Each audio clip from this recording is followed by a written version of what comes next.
somebody's noticing these signs, you're going to lose hair in your temples. You feel like, I'm getting more acne on my face. But if you're noticing, I'm getting black hair sprouting, like on my...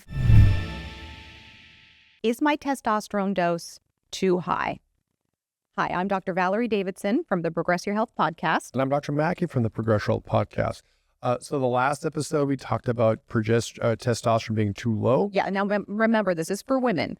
So now we're going to talk about if your testosterone dose is too high.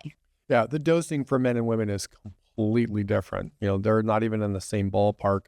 Women need to be a little careful with men's testosterone dosing. But we're talking about how to tell or determine if your testosterone is too high. So let's go over the symptoms first, which of course would be more androgen symptoms. The big one is hair loss. So women will notice that they're losing, if it's about the testosterone, they're losing it more in the temples or the top of the head. They'll say, oh, the back of the hair is actually pretty thick. It's not bad. It's that top and that temple. And that's because that could be if your testosterone dose is too high. Yeah. So if a woman is already having some hair issues, thinning, shedding, whatever, you want to be a little careful with even using testosterone if she's already having a problem. Now, if the dosing starts out pretty low and you're, just kind of easing into it, I haven't seen too much hair loss directly. Have you? No, I mean, if they're doing too, like I said, if it's too high, then we need to back it down. There's other concepts that go along with that. So not just the total testosterone. If you're testing their sex hormone binding globulin, might be binding up their free testosterone. Mm-hmm. So if someone is showing those signs of having higher testosterone levels, then I always do the free testosterone, the dihydrotestosterone, the DHT, and we do the sex hormone binding globulin. But we can talk about that a little bit later.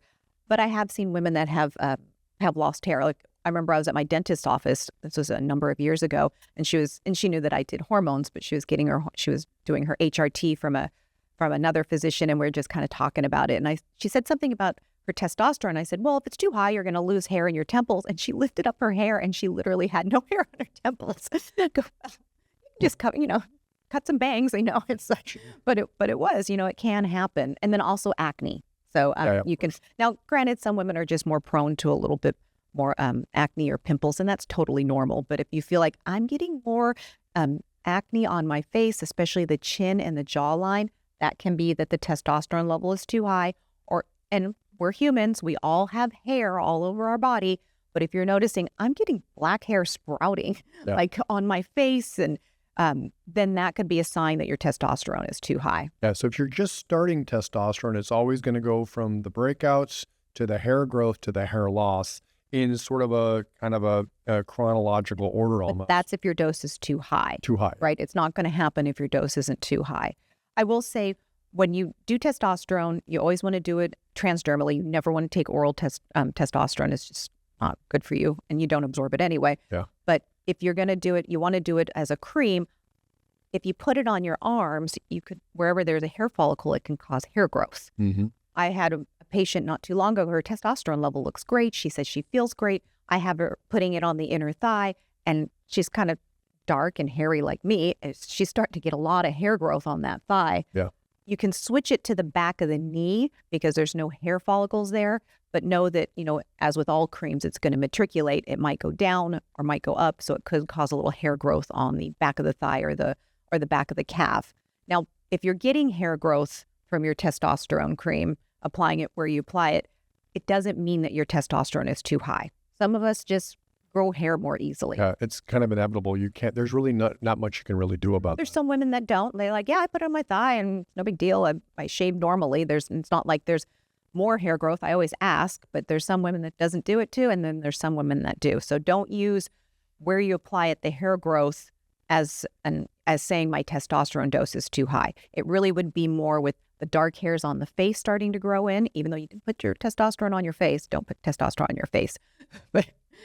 Or if you're getting breakouts or the hair loss. Like I had a patient, she told me that she did testosterone injections, and her level went up so high just from another practitioner that when she was swimming, she was noticing the hair was just falling off into the water. Yeah, because a testosterone vial, if you're injecting it, is either going to be 100 milligrams per mil or 200 milligrams per mil. The amount that a woman would have to inject to not be too much is such a tiny amount that is, at least in my opinion, and I know yours too, that it's only going to potentially cause some problems. Now, there might be a few women that could tolerate that. And if you can, please write us a message. Absolutely, yeah. I'd love to hear from there's you. a few women that can totally tolerate, but when it comes to testosterone, especially if you're starting it for the first time, and I learned this from you too, is that you always want to start a little low to see what your tolerance actually is, and then that dose can actually start to work up over time later. On the last episode, you were talking about sometimes you'll use it either daily or you might use it a few times a week. When that dose starts to rise is when you potentially want to think about taking a couple of days off because that's going to minimize some of those cosmetic side effects. Yeah, if they're having the cosmetic side effects or some women that like to work out, maybe I'll have them do it on their workout days to help with recovery. But if if somebody's noticing these signs that, I feel like, I'm breaking out or I'm getting, sometimes people can get a little puffy. I wouldn't say it's as much from the testosterone, but sometimes women will notice that. Like I said, the hair loss their dose might actually be pretty low. So some women can tolerate it and some women can't. That's where you would do like check their sex hormone binding globulin, check their DHT, because some women will take their testosterone and it converts right into DHT and they're going to have hair loss. Yeah. And then some women don't have that pathway. Everybody's different genetically. We're all different with our lifestyles, with what we're doing. And then there's some women that might have, that free, their total doesn't convert into their free. Like, for example, I said on the last podcast that I typically have high testosterone levels. I always have. That's just, it kind of runs in my family.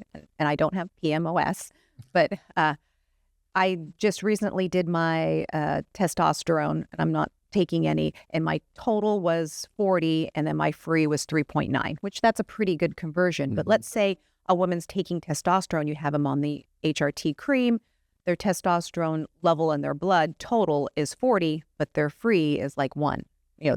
Then you'd know they're not getting the benefit of the free testosterone. It might actually be diverting to DHT, the dihydrotestosterone, or the sex hormone binding globulin might be elevated, which is blocking the total from turning into the free T. Yeah, so the total testosterone is bound to the SHBG. Or it encompasses all of it, the free and what's bound. Right, okay. Well, I'll explain that. What do you mean by that? So when you do a total testosterone on a blood draw, you'll get the results back. That total is all the bound testosterone and all the free testosterone all in one pool. Yeah. Where you can do a separate test, a little more pricier. It really is. But if you're trying to determine why are their levels at 40, but they're having symptoms of it being too high. Yeah. Or even at 20, let's say their testosterone total was at 20, but they're still breaking out or having, back acne or something. You want to find out why. Then you would do the free testosterone to see how much of the total is converting to the free. And then you could do the sex hormone binding globulin because that binds the testosterone. If you have a lot of sex hormone binding globulin, that's going to bind your testosterone so it can't convert to free. Or like I said, some women that their testosterone turns into dihydrotestosterone. That happens in men too. All those same factors happen in men and women. But it's some way to give us a little bit more insight or clues on how we can properly treat this person. Right. Now, we mentioned this on the last one. So I have a patient that I saw maybe, a couple of weeks ago, and she's only on 1 milligram of testosterone. She's on some biased as well. She's only taking it once a day, and her testosterone is like 180, 189 or something like that. That's, that I would say is probably more of a zebra. It might, it's probably not you don't see that commonly. Like this is more of like, oh, this is interesting to see that. Sure. Does she have any signs or symptoms of her testosterone being too high? I know. We kind of went through the gamut on that, and she feels relatively pretty good. She's working out on a regular basis. I asked her, kind of clarifying over and over, and it's like a little bit of a head scratcher. Why?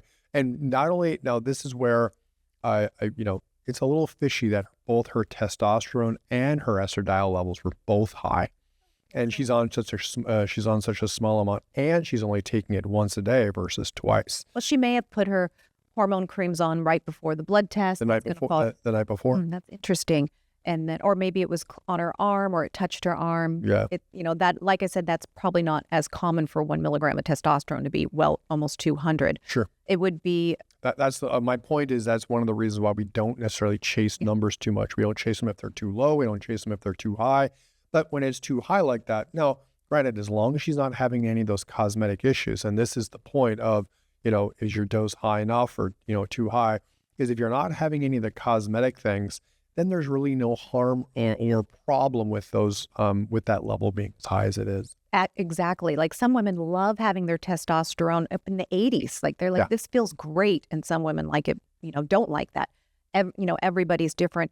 It could be because, we make our DHEA, which is an adrenal hormone that comes from the adrenals, that's converting over to testosterone. So that's another way that somebody might have a little bit higher levels of testosterone if they have a good amount of DHEA that's converting to testosterone. Sure. For a woman, there's actually some benefit, sort of long-term benefit, by having a little bit of a higher testosterone. Now, certainly 189 wouldn't be my choice. I'd like to see it maybe, in below 100. But she's not having any of the cosmetic issues or really any other indications of having too high of a testosterone level. And testosterone's great for your bone density. That's what I'm saying. Your bones, muscle, she is working out on a regular basis. So it's one of those things that we're sort of monitoring. I mean, her dose is already, we did make a slight reduction to her dose, but still a little bit of a head scratcher why both of those numbers would be on the high side.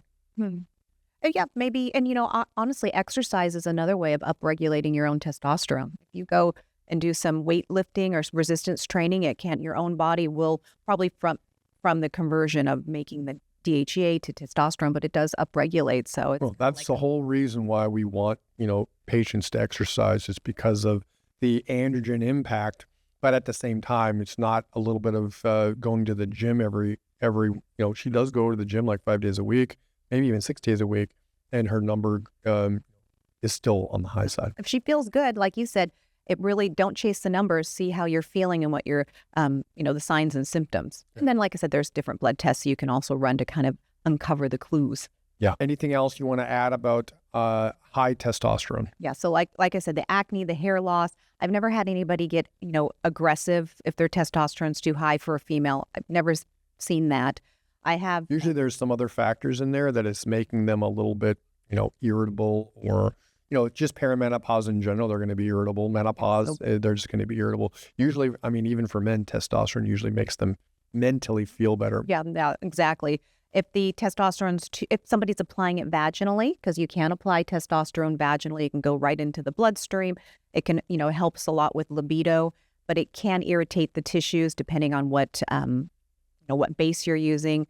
But I wouldn't say, like I said, I think testosterone for women can be a game changer. So. Absolutely. Yeah. So any final comments? I think this was great. Yeah. So if you have any comments to share, you can write them in the comments below. Otherwise, we'll see you on the next episode. I'm Dr. Maki. And I'm Dr. Valorie. Take care. Bye-bye.